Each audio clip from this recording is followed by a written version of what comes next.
Leaders and Senator Alex Padilla were all denied entry into the Otay Mesa detention facility today. More on how they plan to respond. With many of Trump's tariffs shut down today, we'll show you how this affects businesses and us as consumers. An underground fine dining experience inside the Lion's Share, a pop-up restaurant with a big following. On the menu tonight is 2 ducks. How would you live your life if you received the gift of a new heart? Promises kept from Scott Morgan 10 years later. News 8 live at 6 starts right now. A U.S. Senator and 2 San Diego County supervisors try to tour a South Bay Immigration Detention Center, but are denied entry. Good evening, and thanks for joining us. I'm Carlo Cicchetto. And I'm Anna Laurel. Supervisors Tara Lawson-Remer and Paloma Aguirre were not able to get into the Otay Mesa detention facility after being promised they could come inside. Senator Alex Padilla was also turned away. News 8's Alex Cheney joins us live from Otay Mesa tonight with more. Alex? Carlo, it was a busy day here at the Otay Mesa detention facility. That's right. All of those local leaders, they arrived this afternoon. Both of those trips were actually separate, but they both happened today. And all of those local leaders were denied entry into the facility here. They're trying to check on the health and the safety of the detainees. However, ICE wouldn't let them in. The folks that are here are being cared for and are, at least at the very least, are safe and healthy. Tara Lawson-Remer spoke to the media before her tour of the Otay Mesa detention facility to conduct a public health inspection. They contacted ICE a week ago about the visit and received this email from ICE confirming they would be let in. I think we don't know what we're going to see. We know that they've probably had time to clean things up because they've had notice of us coming. But we are the first county in the state of California to exercise this oversight, and we take that oversight very, very seriously. Minutes later, Lawson-Remer and Paloma Aguirre entered the first gates of the detention center. Then, about an hour later, they walked out after being denied entry to the facility. They said local ICE approved the visit, but then national ICE intervened and refused them entry. We were kept in the lobby, told that we had not received clearance to enter, despite us having a very clear clearance email from ICE. Lawson-Remer and Aguirre said they only got into the lobby and weren't able to speak to or see any detainees. The county medical examiner was allowed into the kitchen and the medical bays, but that's not enough to fulfill the public health inspection. I can only imagine how terrible and horrific the conditions are for individuals that are inside if they won't even allow us to see those individuals and to speak with them and to confirm that they are safe and that they are well. California Senator Alex Padilla arrived a short time later to also try to enter the detention facility. If I'm successful in getting in, my point in observing these conditions is to ensure that facilities like this are complying with the standards that they're required to comply with. Senator Padilla walked in and then walked out about an hour later. He was also denied entry. Beyond disappointing, but sadly not surprising, I think the first big question I come away with, what do they have to hide? What do they have to hide? What is this administration? Now, I contacted ICE today. However, they did not return my request for comment. Now, moving forward here, Tara Lawson-Remer and Paloma Aguirre said they will be pursuing a lawsuit, some litigation against ICE for denying what is a lawful public health order and request to go check out the facilities. Also, Senator Alex Padilla will also be pursuing litigation as well because he, as a member of Congress, is supposed to be allowed entry to all of these facilities. However, he was denied today. Back over to you, Carlo. Thank you, Alex. The Supreme Court deals a major blow to President Trump's economic agenda, ruling many of his sweeping trade tariffs are illegal. The 6-3 ruling came this morning.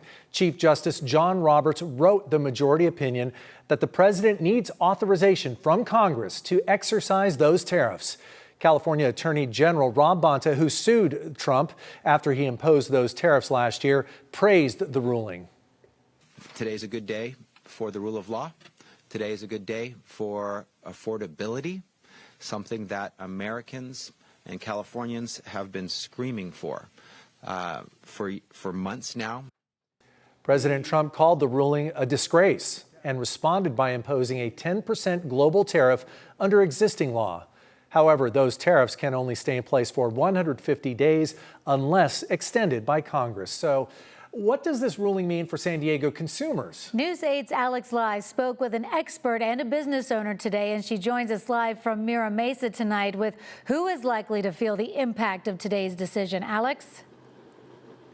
Well, Anna and Carlo, I'm standing around these shops and restaurants because this is where you really see those daily prices play out. And today's ruling will affect what happens to businesses and consumers like you and me next.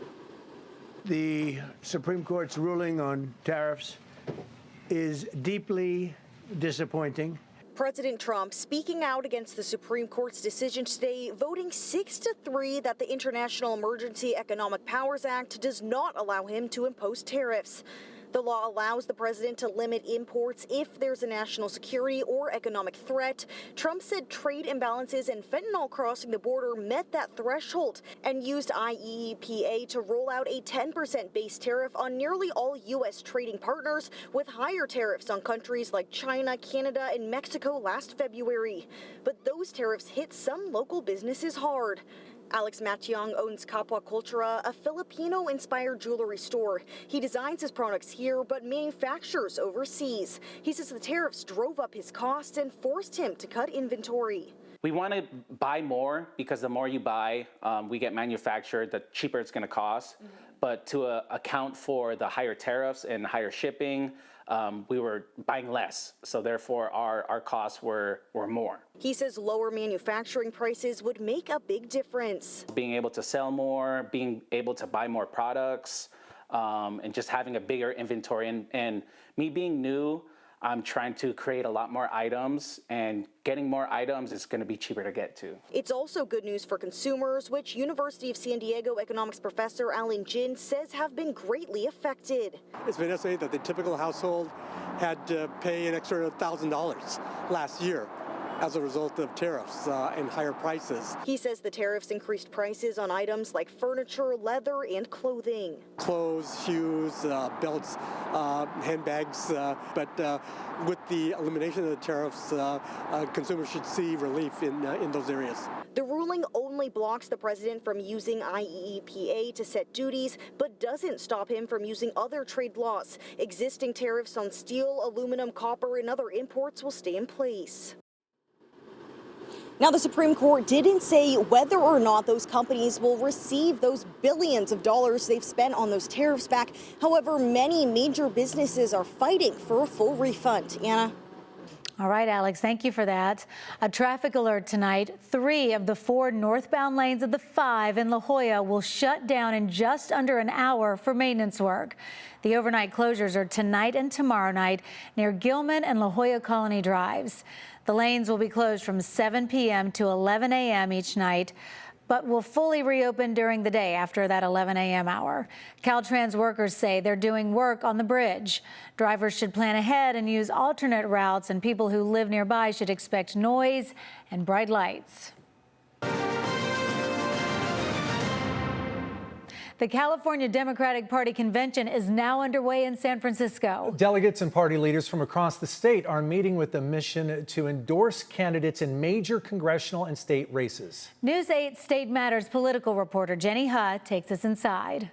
The first order of business here on day one is welcoming delegates from around the state right here to the Moscone Center. I sat down with California Democratic Party Chair Rusty Hicks on what we can expect over the weekend, especially with the highly anticipated race to succeed Governor Gavin Newsom. Really, how likely do you think it is that a candidate for that race may end up with the party endorsement ahead of the primary? I'm surprised that you would ask this question. Yes, there are a lot of candidates in the race. I don't think you have to be really good at math to recognize with 8 candidates competing for the endorsement, certainly pretty hard to get to 60%. In the crowded race to be California's next governor, these 9 candidates are considered the leading Democrats. 8 of them are competing this weekend to get the state party's endorsement ahead of the June primary election, which requires 60% or more of the delegates' votes. San Jose Mayor Matt Mahan jumped in too late. We're about the business of ensuring that we have a strong Democrat come out of the primary and into the general election. California Democratic Party Chair Rusty Hicks acknowledges no gubernatorial candidate may get formal party support before June. Hicks also says he's mindful it could be 2 Republicans moving on to November, given California's open primary system in which the top 2 vote getters, regardless of party, advance to the runoff. I'm not going to open up the playbook today, but I think the party leaders, myself included, are prepared to do what's required to ensure that we are best positioned to win in November.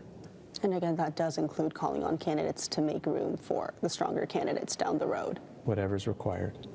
But why not consolidate the blue vote now to ensure Democrats aren't boxed out?